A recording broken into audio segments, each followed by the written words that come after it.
Everything I see on YouTube, they don't talk about this stuff. Like, this is real stuff. All right, so welcome to the Occult Podcast. This is a channel for Army officers. I've got a new episode for you, so here we go. We just got done talking about finance as you establish yourself as a new lieutenant. Now we're talking about expectations versus reality. So we had discussed this before as far as what it was kind of like showing up to the unit and whatnot after Bullock reporting in. Now we're going to get a little deeper into it. So expectations versus reality. So starting off, we're going to be talking about so your sponsor. Or lack thereof. So you're going to have a sponsor, a lieutenant that sponsors you from your unit before you get there. They should be reaching out to you while you're in Bullock. I know, allegedly, yes. Some units it's kind of poor communication. It just depends on where you're going. So you're going to have a sponsor. They're basically going to tell you like kind of like what the unit's doing. Mm-hmm. So like for mine, I did not know my unit was overseas. Yeah. So I gave him a call when I was like halfway through Bullock and found out they were overseas. He kind of filled me in on everything, expectations as far as like, okay, when you first get here, there is a chance you might come over and join us, even though we're at the end of the, the rotation. Gave me information as far as reception and like how to report, all that kind of stuff. Yeah, what was your? Oh man, so this was great. So when I was at Bullock, I had to do I go online, you fill out the form or whatever, you get a sponsor from your unit. So I don't remember doing that. I've heard about it. I don't remember doing that. So I'll put the actual thing down below, but I don't remember it off the top of my head. Anyways, I do the thing, I get my sponsor's information, then I reached out to them. I said hey, Lieutenant whatever, this is Lieutenant whatever. And I got a lot of good feedback initially, right? So where I was going, dude gave me he gave me a bunch of resources. He gave me logistical information, post information. He gave me the S2's number, the BC's number. I ended up doing an introduction letter to the BC because I was what was recommended. The that's BC, yeah, but the BC, that's a common thing. He actually he replied to me, and he's like, oh, I'm I can't wait to meet you. I'm glad you're coming here. And then, hey, here's the S1's information. So now I'm talking to the S1, and I'm in contact with him. And it was a good experience, all the way up until the end of my leave. So 3 days before my leave is up, I reach back out to that S1. I'm like, hey, Captain, Major, whoever, I forget who they were, but anyways. Normally it's a lieutenant. No. Because I'm sponsoring someone right now. Yeah, my sponsor was a lieutenant, and that's who I was talking to, but they gave me the S1's information, so that's who I was talking to after that. But anyways, back to my story. So I talked to this S1, and I'm like, hey, it's 3 days until I report. I just want to know, hey, am I going to go, am I going to do this, or this? Am I going to be on staff? And they're just like, oh, you're not coming in anymore. You're going to this other unit. And then I never heard from any of them ever again. Not even the sponsor. I literally had to reach out to people in my Bullock GroupMe or Signal chat.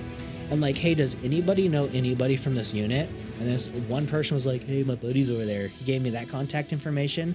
I contacted that person. They gave me a tour of the place and hey, this is where you report. That's some bullshit right there. That is not a typical sponsorship experience. Allegedly. I mean, allegedly. So interesting. So let me ask you this: did your orders not say the battalion you were going to? No, it says the brigade. And see, so for totally me, it's different for me. Totally. Well, also brigade. Combat arms guys. So you guys get your orders in Bullock. Yeah. Whereas me, I had them as a cadet. I was the first one in my ROTC class to get my orders. What? We'll talk more about that in So I'm actually going to do an interview on him for Loggy Bullock, and we're probably going to edit this out. But continue. Yeah, no, I knew spring semester of MS4 year, April time frame. Nice. What battalion I was going to. That's wild. Yeah, I was the first one to get my orders cut. So. Very different than Combat Arms. If you're going Combat Arms, because you guys get your orders at Bullock. Yeah. And because we get them at Bullock, we're able to trade with other lieutenants for duty stations. Now West Point can trade with West Point, and ROTC and OCS can trade with ROTC and OCS. So next up, as far as like experience showing up to your unit, one of the differences you guys are going to notice is the culture between ROTC and the TRADOC experience. So ROTC, Bullock, and then your experience in the actual active duty Army life. Very different, Like yes. garrison life, or if your unit's overseas, deployed life, whatever. So I would definitely say the training was different, because like you got to think about it. ROTC, you're doing those soldiering skills. You're going over how to be a tactical leader. Every week you're going out and doing lab, you're doing some kind of training, Yeah. FTX, range, whatever. I know for Bullock, it was a lot of ranges, learning the tactical aspect of your job. For us as Lockies, tactical sustainment operations, things like that. So you're still, they're taking all of your like tactical experience you learned in ROTC, and then they're tailoring it to what your actual job is going to be like in a field or At Bullock, combat. right? You're talking about Bullock still? Yeah, so like in a field environment. So But then when you get to your unit, yeah, so when you get to your unit, garrison life, I mean, most people are going to be going to garrison life. correct. So you might find that the culture of the unit is a lot different than maybe what you expected or what was presented to you in TRADOC. You're not on the range all the time. You're not necessarily in the field all the time. It's just a different environment, and there's responsibilities that come with that. Like you start learning about property. You may go on staff when you first get to your unit, and you're doing a staff officer job, and then you take on a platoon or whatever. Yeah, so like the expectation, in TRADOC, ROTC versus like what you actually get to, it's very different because in your commissioning source, in your train up, like they're gonna, I don't want to say glamorize, but like they're going to hype up what you're getting to. When you actually get there, there's a very, very, I'd say very good chance that you're going to be doing more planning and more MDMP. yeah, like you're gonna be doing a lot of the behind the scenes stuff than actually operating. Now, granted, if you're in like a tier 1 unit or whatever, and you're like prepping to deploy like rapidly or whatever, like this might be different. But for the vast majority of us, you're gonna be doing a whole bunch of like draws, con ops, training, plans, and like some of it. Property. Well, yeah, property, inventories, SI, all that stuff. But like the training aspect, like it might not even come to fruition. Like you might do all the planning and train up for it, like the big culminating event, and it just cancels for like Red Cycle or like some other, oh, hey, we didn't deconflict this, so you gotta freaking do this now. Or like, like soldier issues, like you might not have enough soldiers to, if it's a platoon level like training event and you're like super excited about it, get it like stamped off by the commander in BC or whatever, you go to do it and you're like, oh, I don't have anyone because all of my NCOs are now at some training that just came out of nowhere. Yeah. Super cool. Not to jade you all, but like this stuff does happen, and to not prepare the audience for these like, I don't know, changes would be a disservice. Yeah. So it's not the rule, it's kind of more of the exception. And from our experience though, like we've had a lot more exceptions than you know what I mean? Yeah. I think another thing that I experienced when I first showed up to my unit, because I ended up taking on a platoon pretty quickly. Yeah. You start dealing with like soldier issues. Not just like legal drugs, stuff like that, but like random stuff that you can't even write in a book. Like, Yeah, admin stuff that goes along with soldiers, NCOERs, all the admin stuff that comes with dealing with soldiers. And then also like last minute taskings, I've noticed as a lieutenant, and really just being in the Army in general, there's a lot of react to contact, for the lack of a better term, meaning you have last minute things that come down and it becomes a huge priority, and so you have to like second and third order effects of that last minute thing. It just like you wipes have everything to out. you had plans for your day. Well, no, now this is your priority. So there's a lot of adjust fire as far as your daily operations in garrison, and maybe even in a field environment too. Another thing as far as like life when you show up to your unit, so talking about the social aspect here. Like making friends and stuff. Yeah. Yeah, so like you're gonna show up. Chances are you're probably not gonna know a lot of people there. I only knew like one person. Yeah, I think When I knew. came to the duty station. I knew like 3, and I saw one of them, but I never hung out with any of them. So I think there's a professional aspect of friendship, and then Yeah. there's like your social aspect. Like your social aspect is the people you hang out with on the weekends, or the people that you hang out with outside of work and you chill with. And then there's the professional aspect when it comes to networking. So getting good with certain people that you know you're going to need their help, or you're going to be interacting with them a lot for information as you guys navigate whatever cycle you're in, or whatever you guys are going through at work. And I think we talked about that before in another video, like who you need to get to know, like, and also as far as like becoming a more seasoned lieutenant, you start to learn the people that you need to build a good working relationship with, because you guys are sharing a lot of information that is crucial to mission success, if you will. I don't really know how else to put that. Yeah. I've noticed it's funny because you guys are going to show up to your unit. It's different than ROTC, right? Is what you're getting at? Yeah, I've noticed it, like ROTC was kind of like it was college days, right? Yeah. It's a college environment, so it's a lot different than when you show up to active duty Army and everybody's a grown adult now. And you don't got time to do the things that you used to do. And you would think, like, if you're going to a normal battalion, there's like 30-something lieutenants, but ultimately you may only hang out with 1 or 2 of them on your free time. Like, you're not going to have this copious amount of friends. Granted, like, I've been in this specific battalion for like 2 years, and I don't even know that I can name all of the lieutenants in this battalion. No, I keep losing track.